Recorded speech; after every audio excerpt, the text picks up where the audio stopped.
नमस्कार, स्वागत है आपका एफएम न्यूज देख रहे हैं आप और मैं हूं आपके साथ लता। बुलेटिन की शुरुआत करेंगे इस वक्त की बड़ी खबर के साथ, जहां दिल्ली के मुख्यमंत्री अरविंद केजरीवाल ने केंद्र सरकार पर बड़ा हमला बोला है। उन्होंने मोदी सरकार पर आरोप लगाते हुए कहा है कि सत्येंद्र जैन के बाद अब मनीष सिसोदिया को सरकार फर्जी मुकदमे में फंसाने की तैयारी कर रही है। क्या कुछ कहा, चलिए आपको सुनाते हैं।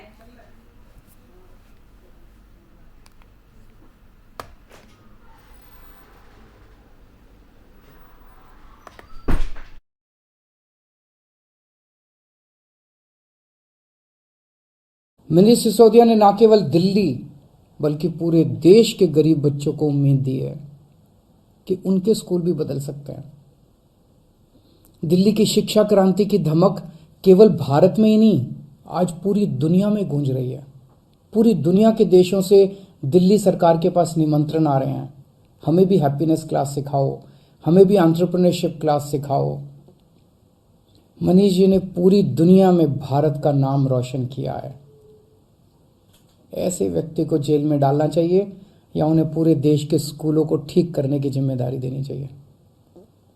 मुझे ऐसा लगता है कि सत्येंद्र जैन और मनीष सिसोदिया को फर्जी मामलों में जेल में डाल के दरअसल ये लोग दिल्ली में शिक्षा और स्वास्थ्य के क्षेत्र में जो अच्छे काम हो रहे हैं ना, उन्हें रोकना चाहते हैं। पर चिंता मत कीजिए, मैं ऐसा कभी नहीं होने दूंगा। सभी अच्छे काम चलते रहेंगे। मैं हमेशा कहता हूं, मुझे राजनीति करनी नहीं आती। मनीष को और सत्येंद्र को जेल में डालने के पीछे इन लोगों की क्या राजनीति है मुझे नहीं पता, मुझे समझ नहीं आता। मुझे केवल ये पता है कि मनीष और सत्येंद्र जैसे लोगों को जेल में डालने से केवल देश का नुकसान है। अगर मनीष और सत्येंद्र भ्रष्ट हैं तो फिर ईमानदार कौन है? दिल्ली के सीएम अरविंद केजरीवाल ने केंद्र सरकार पर हमला बोला है। उन्होंने कहा है बयान देते हुए कि सत्येंद्र जैन के बाद अब मनीष सिसोदिया को सरकार फर्जी मुकदमे में फंसाने की तैयारी कर रही है। जिस तरीके से दिल्ली में शिक्षा और स्वास्थ्य को लेकर जो दिल्ली सरकार ने काम किया है, ये काम जो है मोदी सरकार पचा नहीं पा रही। इसीलिए एक के बाद एक तमाम केस जो है वो लगाकर सिर्फ और सिर्फ फंसाने का काम किया जा रहा है। और इसी कड़ी में अरविंद केजरीवाल ने ये बयान देते हुए कहा है कि अब सत्येंद्र जैन के बाद मनीष सिसोदिया पर फर्जी केस हो सकता है। तो लगातार अब देखिए किस तरीके से एक बार फिर से दिल्ली में जो सियासत है वो सत्येंद्र जैन की गिरफ्तारी के बाद गर्माती हुई दिखाई पड़ रही है। क्योंकि जिस तरीके से जो एक के बाद एक तमाम जांचबीन दिल्ली के बड़े बड़े मंत्रियों की हो रही है, इसी से शायद अरविंद केजरीवाल अब बौखला गए हैं। और इनकी बौखलाहट अब इस कदर सामने आ रही है कि मोदी सरकार पर वो आरोप लगा रहे हैं और ये कहते नजर आ रहे हैं कि अब मनीष सिसोदिया पर भी फर्जी केस मोदी सरकार लगाएगी, उन्हें भी फंसाने की मंशा से ऐसा कोई कदम उठाया जाएगा। अरविंद केजरीवाल ने कहा कि जिस तरीके से दिल्ली में जो बेहतर काम किया जा रहा है, चाहे शिक्षा को लेकर हो, चाहे स्वास्थ्य को लेकर हो, ये दरअसल बीजेपी पचा नहीं पा रही है। और इसीलिए अब सत्येंद्र जैन के बाद मनीष सिसोदिया को फंसाने की तैयारी मोदी सरकार कर रही है।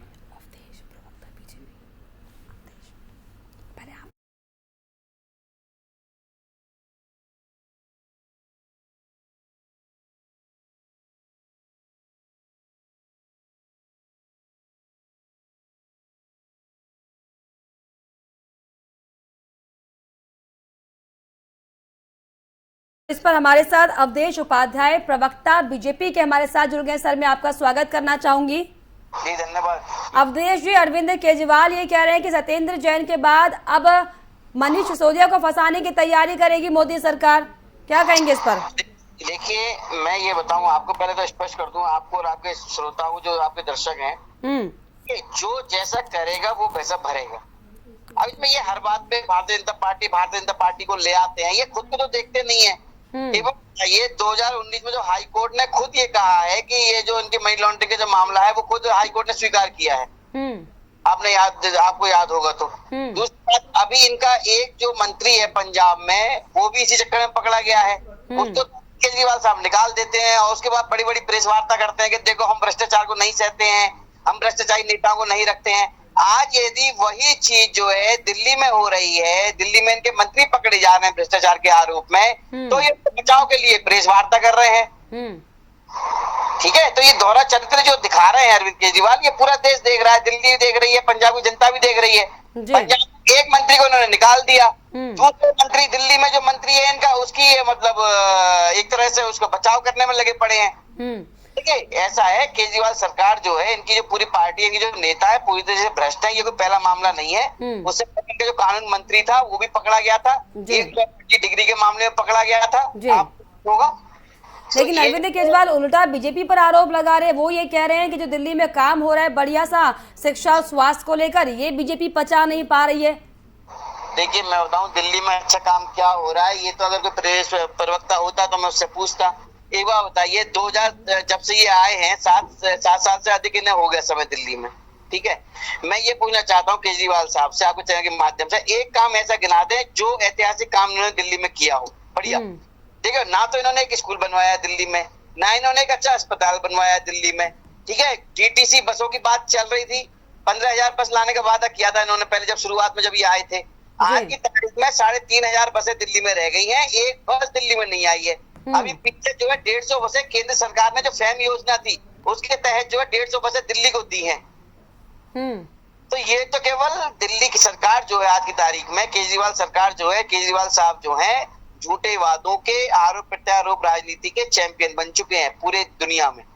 जी चलिए, बहुत शुक्रिया आपका अवधेश ने हमसे जुड़ने के लिए। तो अवधेश उपाध्याय हमारे साथ जुड़े थे, जिनका साफ तौर पर यह कहना है कि दरअसल दिल्ली में कुछ काम नहीं हुआ, यही दरअसल बड़ी वजह है कि अरविंद केजरीवाल बौखला रहे हैं और जो उनके मंत्रियों की पोल खुल रही है, ये दरअसल ज्यादा बड़ी वजह है कि एक के बाद एक तमाम तरह की बयानबाजी करते हुए वो नजर आ रहे हैं।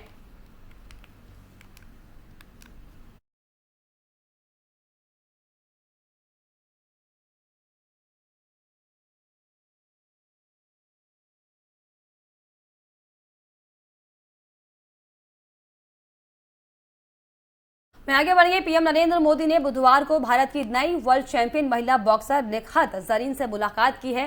साथ ही पीएम मोदी ने निखत की साथी मनीषा मौन और परवीन हुड्डा से भी मुलाकात की। मनीषा और परवीन ने हाल में इस्तांबुल में हुई वर्ल्ड बॉक्सिंग चैंपियनशिप में ब्रॉन्ज मेडल जीते हैं। निखत ने फ्लाई वेट 52 किलोग्राम वर्ग में स्वर्ण पदक जीता था, जबकि मनीषा ने 57 किलोग्राम वर्ग और पर्दापण ने 63 किलोग्राम वर्ग में पोडियम स्थान हासिल किया है। मोदी ने कहा कि मुक्केबाज निखत जरीन, मनीषा मौन और परवीन हुड्डा से मिलकर खुशी हुई। पीएम मोदी ने कहा कि हमने उनके जीवन की यात्रा पर काफी अच्छी बातचीत की है, जिसमें खेल के प्रति जुनून और इसके इतर जिंदगी के बारे में कई बातें शामिल थी। भविष्य के लिए उन्हें शुभकामनाएं हैं।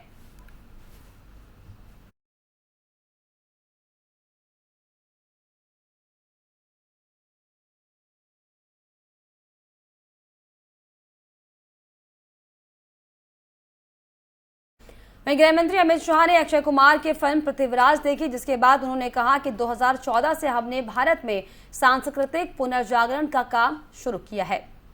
के चौखट के अंदर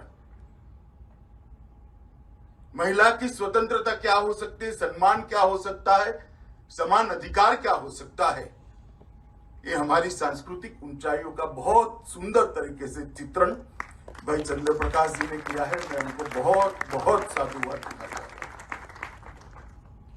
पृथ्वीराज कहानी एक ऐसे योद्धा की है जो अफगानिस्तान से लेकर दिल्ली तक एक एक इंच जमीन पर हुए, एक एक इंच जमीन पर लड़े। ये 900 साल 1000 साल की लड़ाई व्यर्थ नहीं गई है। सन 47 में हम स्वतंत्र हुए और मैं निश्चित रूप से कह सकता हूं कि 2014 से जो सांस्कृतिक पुनर्जागरण का एक युग भारत के अंदर शुरू हुआ है, वो फिर से एक बार भारत को उस ऊंचाइयों तक ले जाएगा जहां एक तरफ जहां दिल्ली में यमुना का जलस्तर कम होने के कारण पानी की किल्लत लगातार हो रही है, तो वहीं दूसरी तरफ तमाम गंदगी इस नदी में बहाई जा रही है, जिससे इसका जल लगातार प्रदूषित हो रहा है। हाल ही में यमुना नदी का एक वीडियो सामने आया है, जिसमें पानी में किस हद तक टॉक्सिक घुल गया है साफ देखा जा सकता है। टॉक्सिक के कारण पूरी नदी पर सफेद रुई के फाहे की तरह टॉक्सिक दिखाई पड़ रहे हैं। दूर से देखने पर यमुना बर्फीली नदी का एहसास दे रही है, लेकिन हकीकत ये है कि लगातार यहां पर गंदगी का स्तर बढ़ता जा रहा है। रिपोर्ट के अनुसार नदी में फेकल कॉलीफॉर्म का स्तर 1200 MPN है, जो कि सबसे संभावित संख्या मिलीमीटर पर था।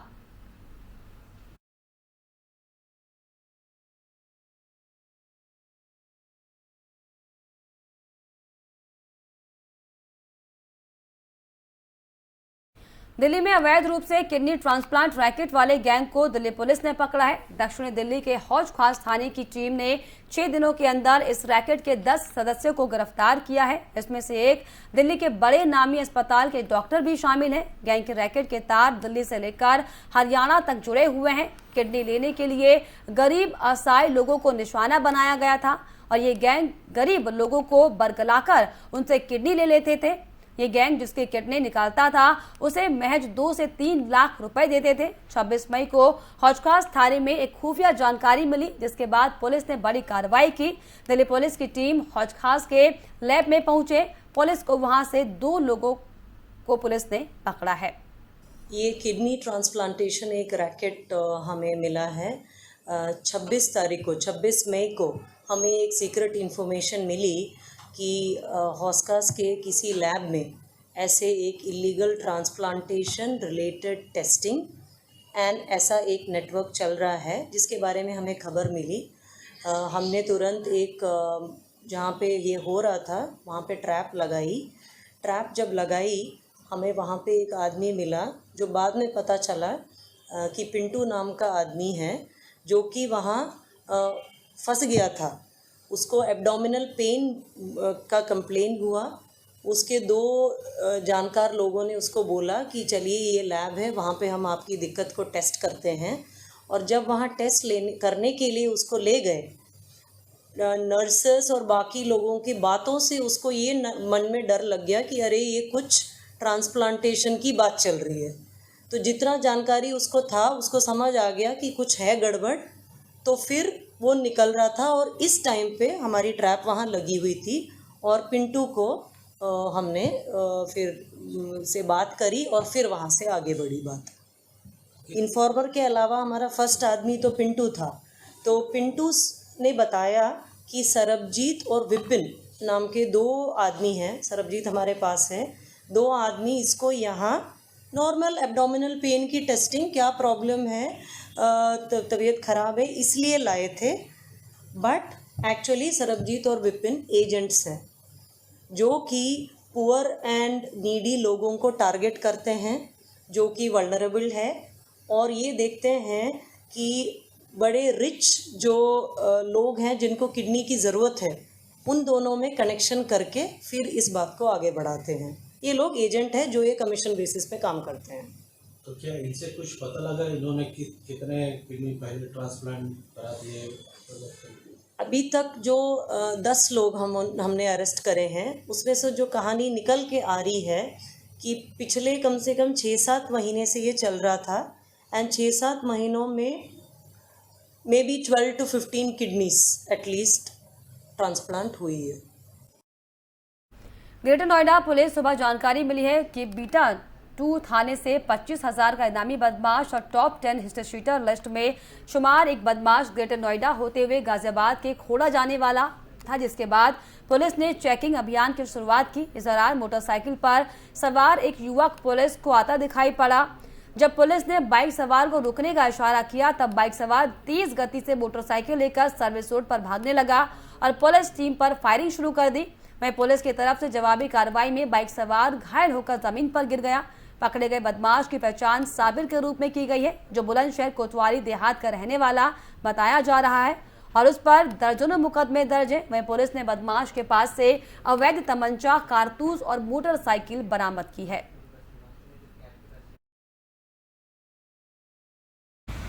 देखिए, एक बदमाश साबिर जो कि बुलंदशहर का रहने वाला है, कोतवाली देहात का हिस्ट्री सीटर है, ये थाना बीटा 2 के टॉप 10 अपराधियों में इसका नाम दर्ज है। ये 4 साल से लूट के मुकदमे में थाना बीटा 2 से फरार चल रहा था। इस पर पूर्व से ही 25,000 रुपये का इनाम घोषित था। टीम लगातार इस पर काम कर रही थी। आज टीम को इनपुट्स मिला कि ये इस रास्ते से थोड़ा कॉलोनी जाने वाला है। पुलिस पार्टी ने यहाँ पे घेराबंदी की। घेराबंदी करने के बाद दाढ़ा गोल चक्कर से सर्विस रोड पकड़ करके भागा और आगे जाने के बाद उसने पुलिस पार्टी पे फायरिंग की। पुलिस पार्टी ने भी जवाबी कार्रवाई में काउंटर एक्सचेंज में अपने आत्मरक्षार्थ गोली चलाई, जिससे इसके पैर में गोली लगी है। इसे अस्पताल भेजा गया है। इस पर पूर्व से ही 25,000 रुपये का इनाम घोषित है। इसके पास से तमंचा, कारतूस, एक बिना नंबर की बाइक बरामद हुई है। इस पर 1 दर्जन से अधिक लूट और गैंगस्टर के मुकदमे दर्ज हैं। बहुत ही शातिर अपराधी है। इसकी अन्य आपराधिक इतिहास की जानकारी हम लोग कर रहे हैं। देखिए, एक बदमाश साबिर जो कि बुलंदशहर का रहने वाला है, कोतवाली देहात। ग्रेटर नोएडा में चलती मोटरसाइकिल में अचानक भीषण आग लग गई। शॉर्ट सर्किट होने के चलते मोटरसाइकिल में आग लग गई, जिसके बाद मोटरसाइकिल सवार ने बाइक से कूदकर अपनी जान बचाई। ग्रेटर नोएडा के दनकौर कोतवाली क्षेत्र में चलती मोटरसाइकिल में अचानक से आग लग गई। देखते ही देखते आग ने विकराल रूप ले लिया और पूरी मोटरसाइकिल को अपनी चपेट में ले लिया। मोटरसाइकिल सवार बाइक सवार ने कूदकर अपनी जान बचाई है और इसकी सूचना दमकल विभाग को दी गई, लेकिन भीषण आग के चलते दमकल विभाग के आने से पहले ही मोटरसाइकिल जलकर खाक हो गई थी। बताया जा रहा है कि शॉर्ट सर्किट की वजह से मोटरसाइकिल में आग लगी थी।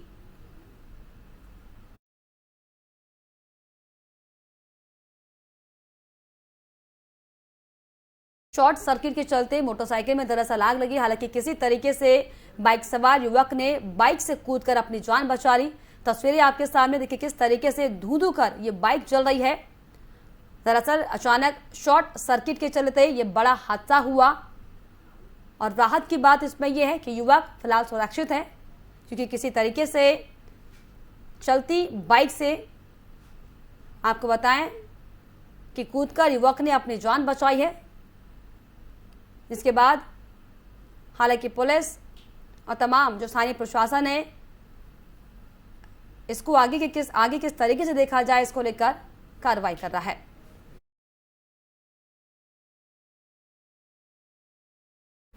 सोनिया गांधी और राहुल गांधी को ईडी की ओर से जारी किए गए नोटिस को लेकर कांग्रेस प्रवक्ता रणदीप सुरजेवाला ने पीएम मोदी पर निशाना साधा है। उन्होंने पीएम मोदी पर एजेंसी का गलत इस्तेमाल करने का आरोप लगाया। क्या कुछ कहा आपको सुनाते हैं। भारतीय राष्ट्रीय कांग्रेस ने साल 1937 में नेशनल हेरल्ड अखबार निकाला, जिसके प्रणेता थे महात्मा गांधी, पंडित नेहरू, सरदार पटेल, श्री पुरुषोत्तम दास टंडन, आचार्य नरेंद्र देव, रफी अहमद किदवई, ये लोग थे। अंग्रेजों को इस अखबार से इतना खतरा महसूस हुआ कि उन्होंने 1942 में भारत छोड़ो आंदोलन के दौरान नेशनल हेरल्ड पर बैन लगा दिया, जो 1945 तक चलता रहा। आजादी के आंदोलन की आवाज बने इस अखबार का मूल मंत्र तब और अब दोनों समय था, आजादी खतरे में है, अपनी पूरी ताकत से इसकी रक्षा करें। आज फिर उस समय की अंग्रेजी हुकूमत का समर्थन करने वाली विचारधारा आजादी के आंदोलन की इस आवाज को दबाने का घिनौना षड्यंत्र कर रही है। इस षड्यंत्र के मुखिया स्वयं प्रधानमंत्री श्री नरेंद्र मोदी हैं और उनका हथियार उनका चहेता और पालतू ईडी है। देश को गुमराह करने के लिए आए दिन मुद्दों को भटकाने की राजनीति में माहिर मोदी सरकार अब बदले की भावना में अंधी हो गई है। जिस मानसिकता ने अंग्रेजों का साथ दिया था, आज गुलामी की प्रतीक वो मानसिकता आजादी की कुर्बानियों से प्रतिशोध ले रही है। इस बार उन्होंने एक नई कायराना व डरपोक साजिश की है।